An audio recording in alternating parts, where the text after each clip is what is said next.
नमस्कार दोस्तों, स्वागत है आपका आस्था धार्मिक चैनल में। जय माता दी। आशा करती हूँ आप सभी कुशल मंगल होंगे।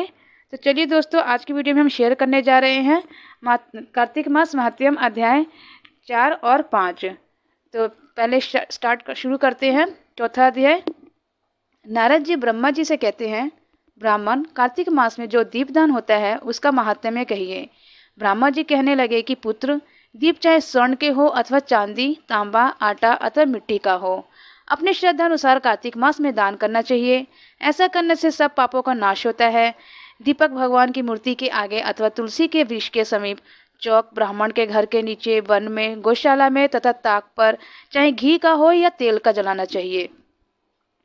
कार्तिक मास में स्नान, जागरण, दीपदान, तुलसी सेवन, भगवान के मंदिर में मार्जन, झाड़ू आदि लगाना, भगवान की कथा कीर्तन करना सभी अच्छे फल देने वाले होते हैं। अतः पूर्व जन्म के पापों को नाश करने के लिए कृच्छ व्रत इत्यादि करने से उत्तम है। इतनी कथा सुनकर नारद जी पूछने लगे कि हे ब्राह्मण, पूर्व जन्म में पाप कैसे जाने जा सकते हैं। ब्राह्मण कहने लगे कि पुत्र, ब्रह्म हत्यारा, क्षय रोगी, गुरु स्त्री, गमी, कुंठी और सोने की चोरी करने वाले के नाखून खराब हो जाते हैं और मदिरा पीने वाले के दंत खराब हो जाते हैं। इस प्रकार पूर्व जन्म के पापों से मनुष्य पहचाना जाता है। यह सब दान, तपस्या और कृच्छ व्रत इत्यादि से निवारण होते हैं। अब कृच्छ व्रत इत्यादि कहते हैं, एक समय भोजन करने से, 3 दिन सायकाल और 3 दिन प्रातःकाल भोजन करने से, या 21 दिन तक केवल दूध या पानी पीता रहे, यह कृच्छ व्रत कहलाती है। 4 दिन तक कुछ नहीं, फिर सत्तू खाना या छाछ पीना, इसके पश्चात कपड़ा तथा दक्षिणा ब्राह्मण को देना सौम्य कृच्छ कहलाता है।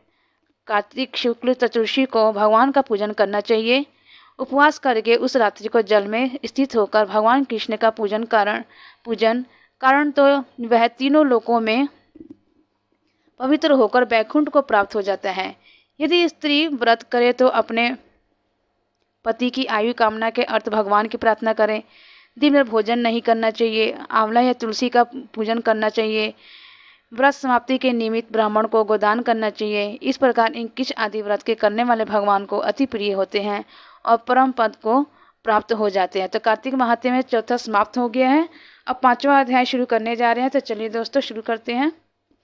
नारद जी कहने लगे कि ब्राह्मण, कार्तिक मास का कोई सुंदर व्रत कहिए। तब कहने लगे कि हे पुत्र, विधिवत जो परम पवित्र और पापनाशक नक्त व्रत है, वह सौभाग्यवती स्त्रियों को अवश्य करना चाहिए। नारद जी ने प्रश्न किया कि हे ब्राह्मण, उस व्रत की क्या विधि है और कब करना चाहिए। ब्रह्मा जी ने कहा कि हे पुत्र, तुम्हारे स्नेह वश या अति गुप्त कार्तिक मास का व्रत कहता हूँ। तुम सावधान होकर सुनो। अश्विन शुक्ल पूर्णमासी को प्रातःकाल उठकर शौच आदि से निर्भीत होकर दंत मंजन आदि करके नदी, संगम में, नदी, सरोवर, दबे, कुंड, कूप या घर में स्नान करें। व्रत के एक दिन से पहले सिर वे धो लें तथा व्रत वाले दिन विधि पूर्वक स्नान पवित्र मन से विधाता का स्मरण करें तथा व्रत का संकल्प करें और यह भी कहे कि हे जगत के कर्ता, आप मेरे पति की रक्षा कीजिए, मेरी संतान की वृद्धि करिए। मंत्र पढ़कर सूर्य का प्रणाम के और सुंदर वस्त्र तथा आभूषण नदी को धारण करें। दिन के समय भोजन ना करें, ना ही जल पीवें, अतः भजन आदि में सारा दिन बिता देवें। जैसे कि भजन वगैरह, कीर्तन वगैरह करते रहिए दिन भर आप लोग, और उसी में आप लोग अपना समय बिताइए। ब्रह्मा जी कहने लगे कि हे पुत्र, सायकाल को चांदी, तांबा या मिट्टी की हमारी मूर्ति बनाएं, उसको लाल वस्त्र पहनाएं और विधि पूर्वक हमारा पूजन करें। इसके पश्चात ब्राह्मण को भोजन कराएं और भूल के वृद्धों तथा वृद्धाओं को स्वादिष्ट पकवान से तृप्त करें और स्वयं भी तारों को देखकर भोजन करें। यह अश्विन शुक्ल पूर्णमासी को ब्रह्मा जी के निकट व्रत होता है और वह व्रत सब प्रकार के पापों का नाश करने वाला, समस्त कामनाओं को पूर्ण करने वाला तथा ज्ञानी पुरुषों को मुक्ति देने वाला होता है। भगवान जप, तप तथा तीर्थ स्थान से इतने प्रसन्न होते हैं जितने इस व्रत से प्रसन्न होते हैं।